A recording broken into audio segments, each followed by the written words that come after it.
যে ভাষাটা বলেছিলেন এরকম যে বাকি তোরা পড়িস, আমি একটা জাল বুনতে বুনতে 7 খতম কোরআন শরীফ পড়েছি, এক জায়গায়ও ওই ভুল গেরো পড়িনি। জোরে বলেন সুবহানাল্লাহ। সুবহানাল্লাহ। আমি কোনোদিন শুনিনি, আজকে এখানে বলছিল বাকি বিল্লাহ, আমারও শুনে খুব আশ্চর্য লেগেছে, খুব আশ্চর্য লেগেছে।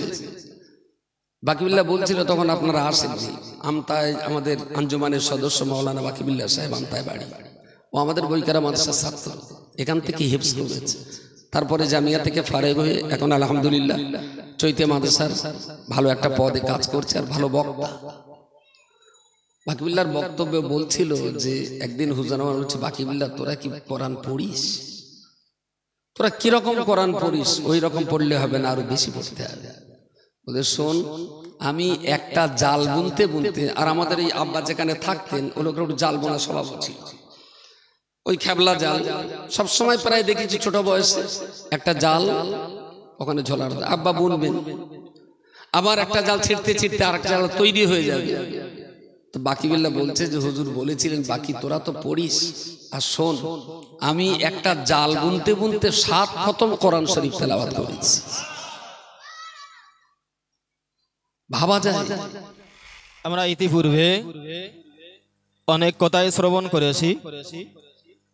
জনাব হাফেজ শামসুর রহমান হুজুর রহমাতুল্লাহ আলাইহির ব্যাপারে কোরআন শরীফের একটি আয়াতের অংশ পড়েছি। আল্লাহ বললেন তোমরা আল্লাহওয়ালা হয়ে যাও। জোরে বলেন সুবহানাল্লাহ। হাদিস শরীফের একটি হাদিসে রাসূল বললেন আলেম সম্প্রদায়, উলামা সম্প্রদায় তারা নবীগণের উত্তরসূরি। একটু মন খুলে বলি সুবহানাল্লাহ। এই হাদিস এবং কোরআনের ব্যাপারে আপনারা অনেক কথাই শুনেছেন। আল্লাহ যেহেতু বললেন তোমরা আল্লাহওয়ালা হয়ে যাও, তো হাফেজ সাহেব হুজুর রহমাতুল্লাহ আলাইহির ব্যাপারে অনেক কথাই আপনারা শুনেছেন। আর সব থেকে কাছের মানুষেরাই তার ব্যাপারে বেশি খবর রাখেন, এটাই স্বাভাবিক। হুজুর সম্পর্কে যত কথাই বলি যেন মনে হয় কম হয়ে যাচ্ছে।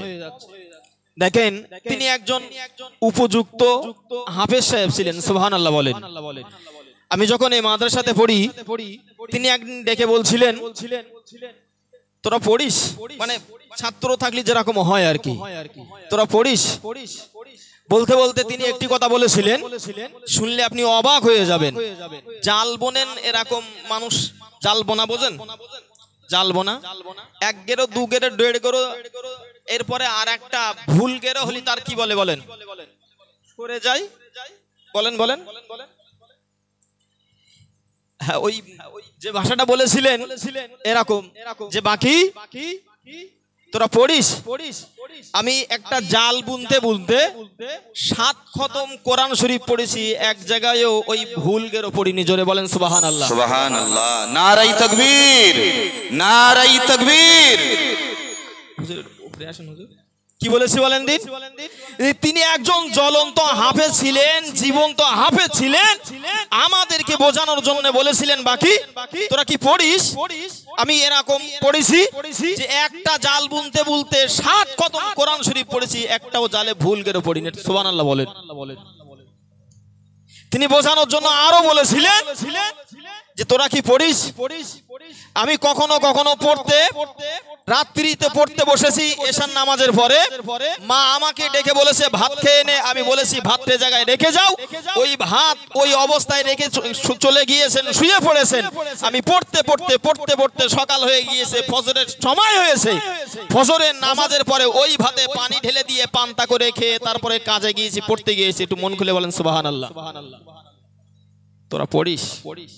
তাহলে এই কথা দুটো দ্বারাই আমরা বুঝতে পারি, একদিকে তিনি যেমন জ্বলন্ত জীবন্ত হাফেজ ছিলেন, কোরআনের হাফেজ ছিলেন, অপরদিকে তিনি শিক্ষা অনুরাগী, শিক্ষা প্রেমী ছিলেন। এজন্যই তো তিনি এমন বীজ বপন করেছেন যে শিক্ষার আলোয় উদ্ভাসিত হয়ে মানুষ আজ শিক্ষার চোখ দিয়ে কোরআন হাদিস দেখতে শিখেছে, জগৎকে চিনতে শিখেছে। আমি দায়িত্ব নিয়ে বলতে পারি, তিনি বলেছিলেন, আমি তার মুখ থেকে শুনেছি, বাকি একটা সময় এমন ছিল আমার জামার পকেটে, বুক পকেটে সর্বক্ষণ একটা চিরকুট লেখা থাকতো, আর ভাষাগুলো আমার খুব সুন্দর মনে থাকে আল্লাহর দয়ায়। তিনি বলতেন আমার পকেটে একটা চিরকুট লেখা থাকতো। ওই সময় দরগাপুরি হুজুর রহমাতুল্লাহ আলাইহির বিদায়ের পরে যে সময় দেশে লামজাবিরা, যে সময় দেশে এমন করে অন্য অন্য ধর্মের মানুষেরা, অন্য অন্য পন্থার মানুষেরা তারা যখন মাথা চাড়া দিয়ে উঠেছিল, আমি বসে আল্লামা হুজুরের লেখা কিতাব থেকে নোট করে করে আমার পকেটে চিরকুট রেখে দিতাম। যখন যে জলসায় যেতাম, যদি মনে করতাম এ জায়গায় এই ওষুধের প্রয়োজন, আমি এমন বক্তব্য আল্লাহর দয়ায় করেছি, আমি দেখেছি সে জায়গা থেকে এই বাতিল দলের বাড়াবাড়ি, তাদের উচ্ছিষ্ট সবকিছু একেবারে নির্মল হয়ে গিয়েছে আল্লাহর দয়ায়। আমাকে ডেকে বলতো, বাকি তুই জানিস না যে কেতাবের হাওলাগুলো আমি দিতাম, ওই কেতাবগুলো লাল নাকি নীল, এই শব্দগুলো তিনি পর্যন্ত বলেছিলেন। লাল নাকি নীল এই কেতাবের কালারগুলো আমি দেখিনি, তবে বসিরহাট আল্লামা হুজুরের লেখা এই কেতাব থেকে নোট করে আমি যা কিছু বলেছি, বসিরহাট আল্লামা হুজুরের দোয়া এবং আল্লাহর দয়ায় এই লামজাবি সম্প্রদায় দুনিয়া থেকে একেবারে, আমাদের সমাজ থেকে, আমাদের আশপাশ থেকে তারা নির্মূলে শেষ হয়ে গিয়েছে। তো মন খুলে বলেন সুবহানাল্লাহ। তাই আমরা যারা এই সিলসিলায় ফুরফুরা শরীফ বলি, যারা এমন করে আমাদের কাছে এত সুন্দর ভাবে পেয়েছি, আমি দায়িত্ব নিয়ে বলতে পারি, অন্যদের মেহনত, অন্যদের চেষ্টা অস্বীকার না করে আমি বলতে পারি, যতটা প্রচার প্রসার হয়েছে তার সিংহভাগ প্রচার প্রসার আর মেহনত শামসুর রহমান হুজুর রহমাতুল্লাহ আলাইহি তিনি রেখেছিলেন বলেই আজ এত সুন্দর বাগান আজ আমরা উপহার পেয়েছি। যাই হোক, বললে অনেক কথাই বলা যাবে, সময় সাপেক্ষ। শুধু বলতে চাই, তিনি যেমন নির্ভীক ব্যক্তি ছিলেন, পড়ার প্রেমী মানুষ ছিলেন, জ্বলন্ত জীবন্ত হাফেজ ছিলেন। আমাদের অন্তত এই তিনটি কথার ভিতর থেকে তিনটি শিক্ষা নিয়ে আল্লাহ যেন ঘরে ফেরা তৌফিক দান করেন। সর্বোপরি হুজুরের নেক দোয়া যেন নসিবে কবুল করেন। সবাই বলি আল্লাহুম্মা আমিন। ওয়া মা আলাইনা ইল্লাল বালাগ। আলহামদুলিল্লাহ, আমাদের বাকি বিল্লাহকে অনেক অনেক ধন্যবাদ। হুজুরের সম্পর্কে অল্প